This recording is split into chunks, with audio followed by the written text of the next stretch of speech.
तर रिअल इस्टेटमध्ये आपल्याला साधारण कुठल्या कुठल्या मिळकतींच्या व्यवहाराचा आपण एक्सपिरियन्स करतो, म्हणजे कुठल्यामध्ये व्यवहार होतात. जनरली एक असतं शेत जमीन. शेतकरी म्हणून लोक जेव्हा शेती जमीन विकत घेतात तर तो एक रिअल इस्टेट ॲग्रिकल्चरल प्रॉपर्टी असते.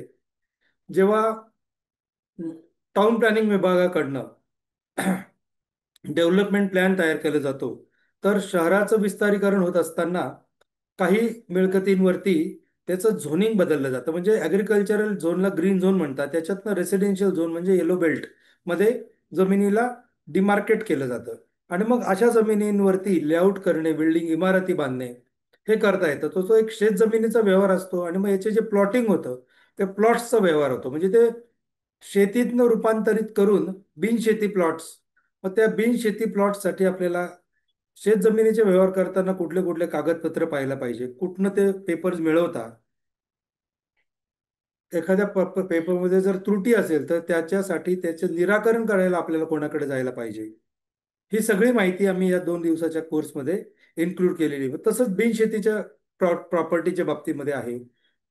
फ्लॅट्स आणि प्लॉट्स आणि बंगलोज म्हणजे कन्स्ट्रक्टेड प्रॉपर्टी जी असते त्या बाबतीमध्ये आपल्याला व्यवहार करताना कन्स्ट्रक्टेड प्रॉपर्टीमध्ये दोन मुख्य गोष्टी येतात. एक असते अपार्टमेंट आणि एक असतं सोसायटी. यांचा फरक काय आहे? यांचं बेनिफिट आणि ड्रॉबॅक काय आहे? याच्याविषयी उहापोह केला जाणार आहे. याचं कारण असं आहे की सोसायटीमध्ये माणूस को शेअर होल्डर असतो, ऍब्सोल्यूट ओनर नसतो. हे असे असे विविध मुद्दे सांगणार आहे. याच्यानंतरनं जमिनीची मुख्य आपल्याला जमीन खरेदी करताना काय काय बघायला पाहिजे, प्रत्यक्ष जागा बघायला गेल्यानंतरनं कुठल्या व्हिजनने आपल्याला त्या जागेकडे बघायचे. जमिनीचे प्रकार असतात: ॲग्रिकल्चरल, रेसिडेन्शियल, इंडस्ट्रीयल आणि काही स्पेसिफिक एम्युनिटी प्लॉट्स म्हणतात, की हॉस्पिटलसाठी, स्कूलसाठी, अशा विविध कारणांसाठी. मग व्यवहार करत असताना प्लॉटसाठी तर रस्ते बनलेले असतात, पण जेव्हा शेतीचा व्यवहार करायची वेळ येते तेव्हा अप्रोच रोडचा विषय येतो.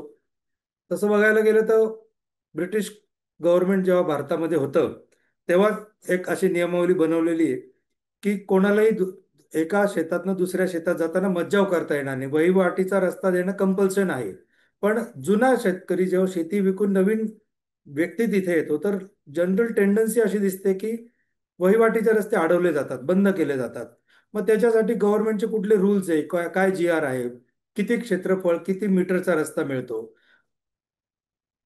तो व्यवहार करताना आपल्याकडे कसं लिहून घेतला पाहिजे. मग त्याच्यानंतरनं शेत जमिनींमध्ये कुळ कायदा नुसार काही जमिनी कुळांना डेलिगेट केल्या गेल्या आणि आत्ताही डेलिगेशन चालू आहे. तो कायदा होता मूळ कायदा 1457, टीलर्स डे म्हणतात त्याला, कृषक दिन. तेव्हा महाराष्ट्रामधल्या बॉम्बे प्रॉव्हिन्सच्या जेवढ्या जमिनी होत्या त्याच्यामध्ये ज्या ज्या ठिकाणी कसणारे म्हणून जे कुळ होते त्यांना जमिनी देण्याचे, कसेल त्याची जमीन या धोरणाने ती जमीन देण्याचं शासनाचं धोरण ठरलं. आणि मग त्याच्या पुढे रेव्हेन्यू डिपार्टमेंटमध्ये कुळ कायदा शाखा आहे, तिथे ALT म्हणतं, ॲग्रिकल्चर लँड ट्रिब्युनल. त्यांच्या समोर प्रकरणं चालले. मग त्याच्यामध्ये काही सेक्शनचा उल्लेख आहे: 32G, 32M, 32R. या सेक्शनचा अर्थ काय, कोणाला त्या जमिनीची किंमत कशी ठरवली जाते, मग कुठल्या सर्टिफिकेटच्या आधारे जो कोणी कुळ असेल त्याला ओनरशिप कशी प्रदान होते, मग तो ओनर झाल्यानंतर ना त्याला फर्दर जागा विकायची असेल तर काय करावं लागतं, कुठल्या परमिशन्स असतात. जो जुना मालक होता त्याला त्या शासनाने जमीन ताब्यात घेताना त्याच्यामध्ये काय काय त्याला बेनिफिट, त्याच्याकडनं अशी फ्री तर काही काढून घेतली नाही, मग त्यासाठी काय प्रोसेस होते.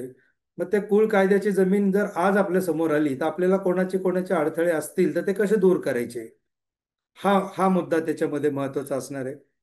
मग नंतर ना जमिनीवरचे डिमार्केशन, प्लॉट्सचं डिमार्केशन तर स्टोनच्या द्वारे केलेलं असतं, कंपाऊंडने असतं.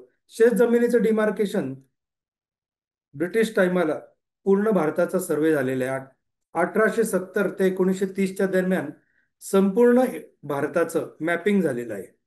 आणि त्याचं मॅपिंग नंतर ना आता गेल्या एक 15 ते 20 वर्षामध्ये इलेक्ट्रॉनिक टोटल स्टेशन नावाच्या मशीनद्वारे पूर्ण जमिनींचे डिमार्केशन होऊन त्याचे नकाशे लँड रेकॉर्ड विभागामध्ये उपलब्ध आहेत.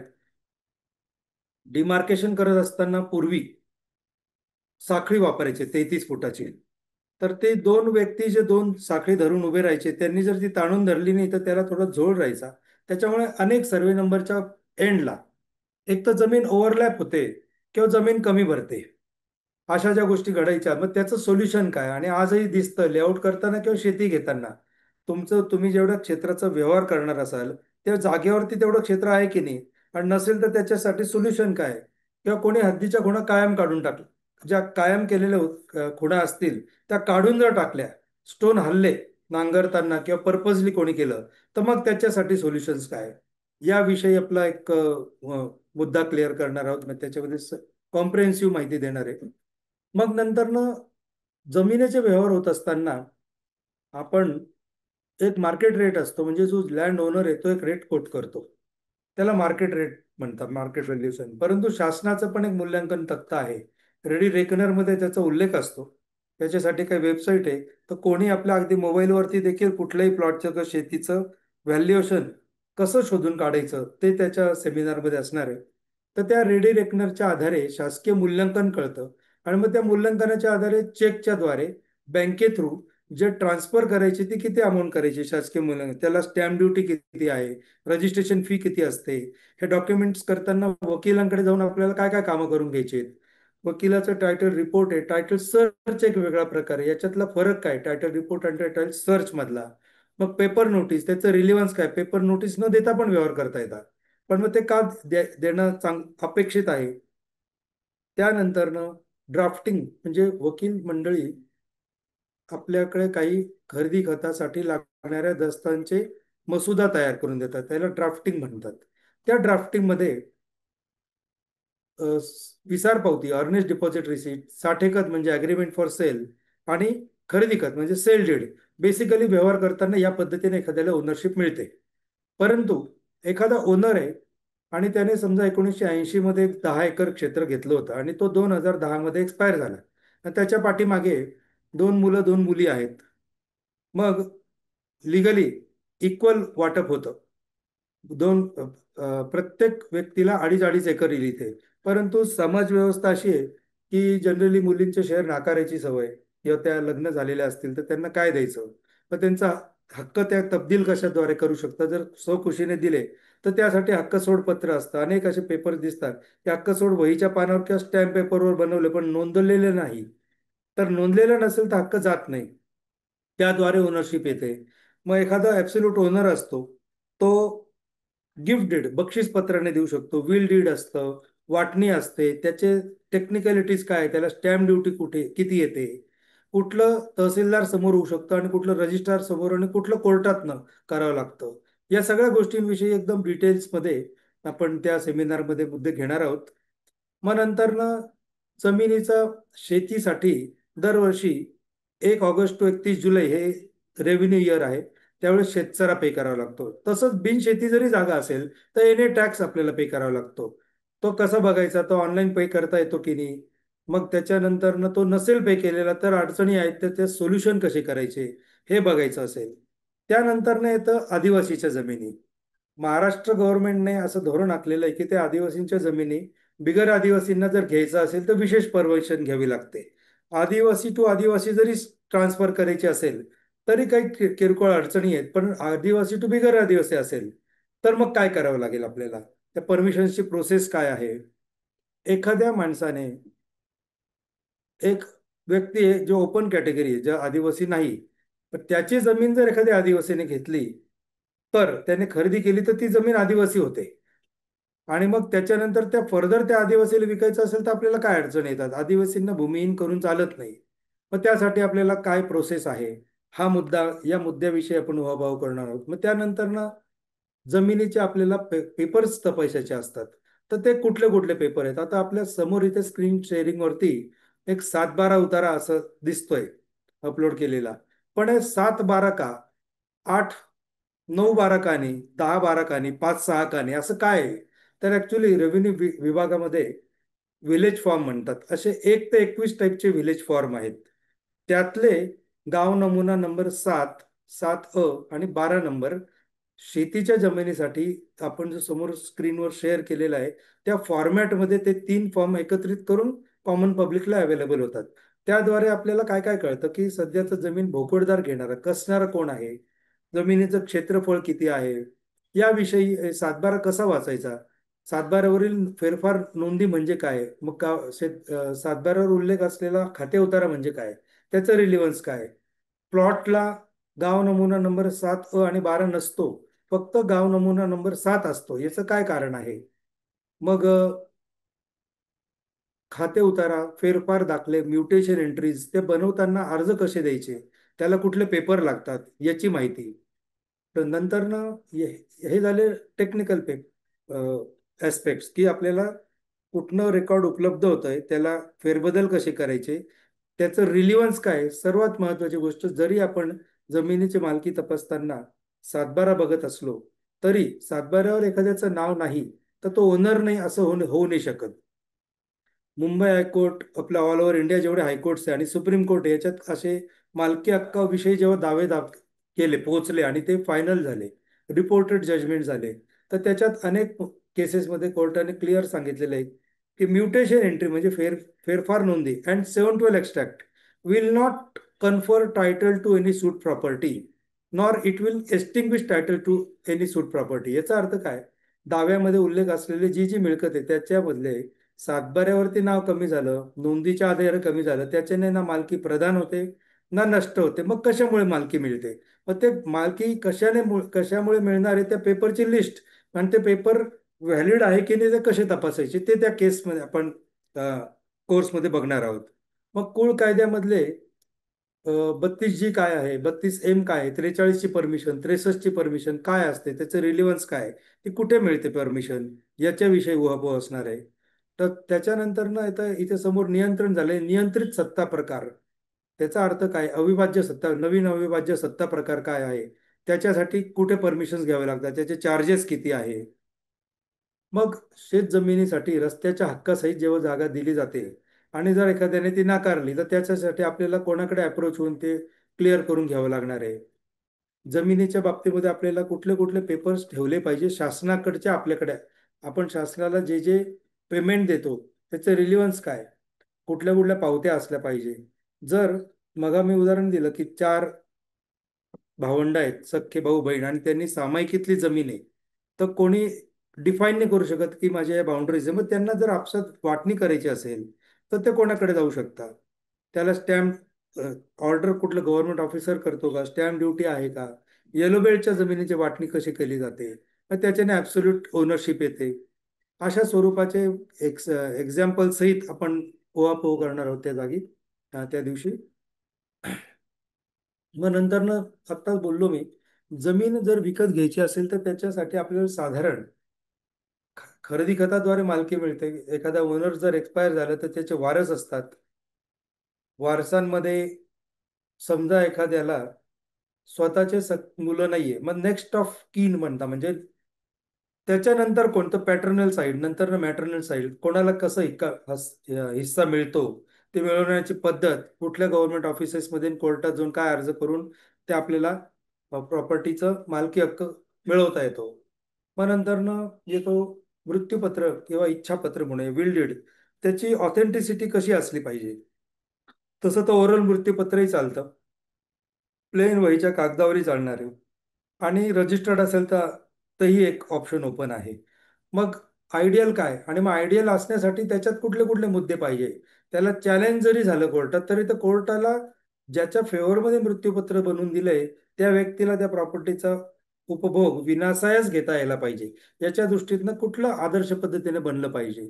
प्रत्येक दस्त, खरेदी खत, मृत्यूपत्र, बक्षीसपत्र, कोर्टाचे आदेश, वाटणीपत्र आणि अदर, म्हणजे रेव्हेन्यू डिपार्टमेंटच्या विविध अधिकाऱ्यांनी दिलेले जे आदेश असतात ज्याने ओनरशिप मिळते, ते कुठले कुठले असतात, त्याचा अर्थ काय, त्याच्याविषयी आपण डिटेल बघणार आहोत.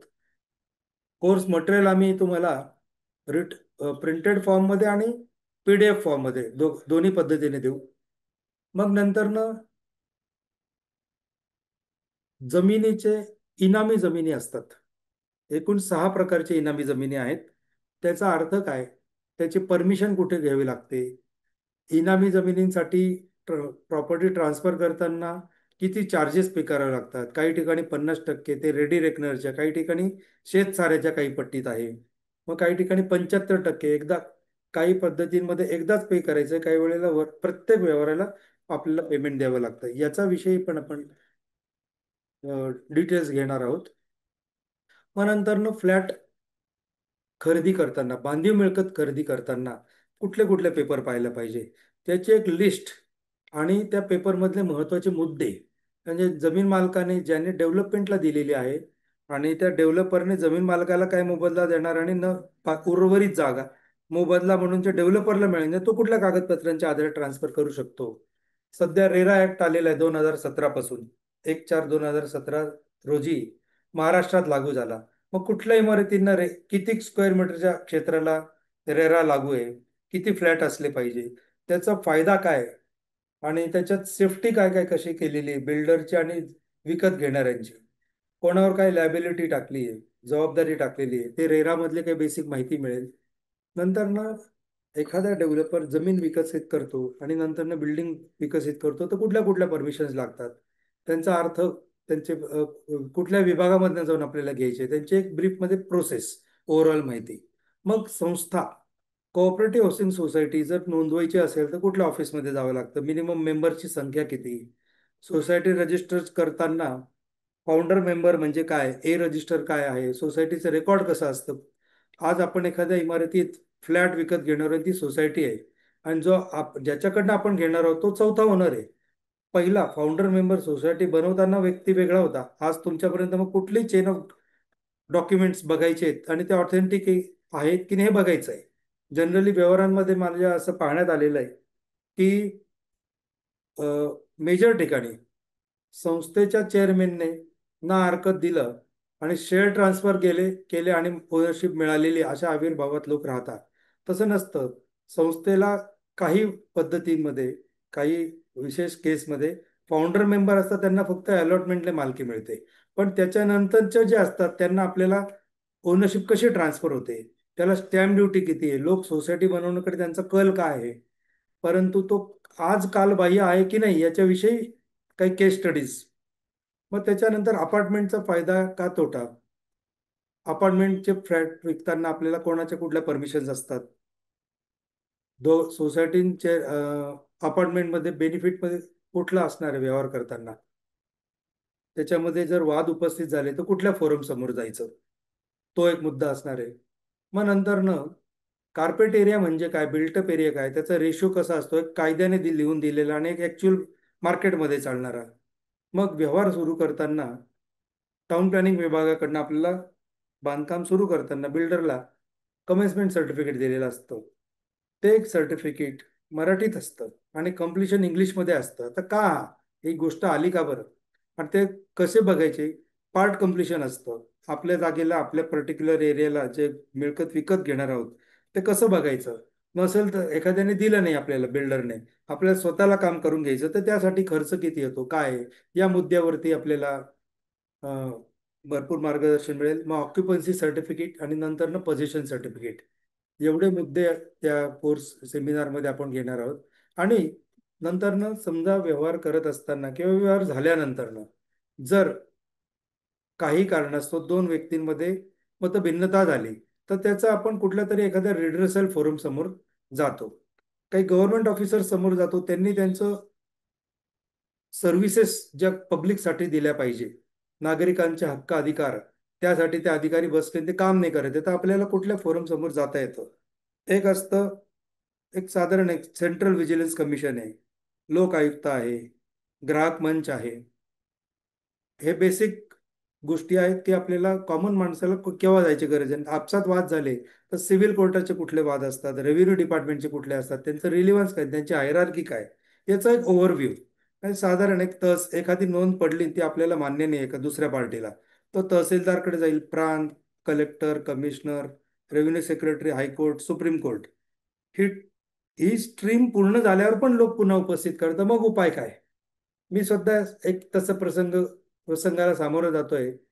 एका व्यक्तीने, तहसीलदार पासून मुद्दे सुरू झाले, केसेस, तहसीलदार, प्रांत, collector, commissioner, revenue secretary, High Court, Supreme court तिथपर्यंत सगळे त्या व्यक्तीच्या विरुद्ध गेले, तरी देखील त्याने आज पुन्हा मॅटर दाखल केलेला आहे. मग अशा लोकांना, असे जे हॅबिच्युअल ऑफेंडर्स असतात, यांना थांबवणार कसं. जनसामान्य कोणी जाऊन हमरीतुमरी हातापाई करत नाही. आपण कधी पण जातो तर शासन नियुक्त रिड्रेसल फोरम्सकडे. मग कोणाचे काय अधिकार क्षेत्र आहे, कोणाचे प्रिमायसेस म्हणतात म्हणजे ज्युरिस्डिक्शन मध्ये आपल्याला जायचं आणि तिथे दाद मागायची, साधारण तिथला टाइम पिरियड. आणि तो टाइम पिरियड जनरली लोकांना वाटतं की 10 वर्ष, 15-20 वर्ष तो लागतो मॅटरची संख्या जास्त असल्यामुळे. परंतु तो रिड्यूस करता येतो. तो कसा रिड्यूस करता येतो, त्याच्यासाठी आपल्याला काय ऍक्टिव्हिटी केल्या पाहिजे यावरती एक काही ब्रीफ थोडंसं एक अर्धा तासाचं सेशन असेल. आणि मग त्याच्यानंतर ना क्वेश्चन आन्सर्स या पद्धतीने कोर्सची रचना केलेली आहे.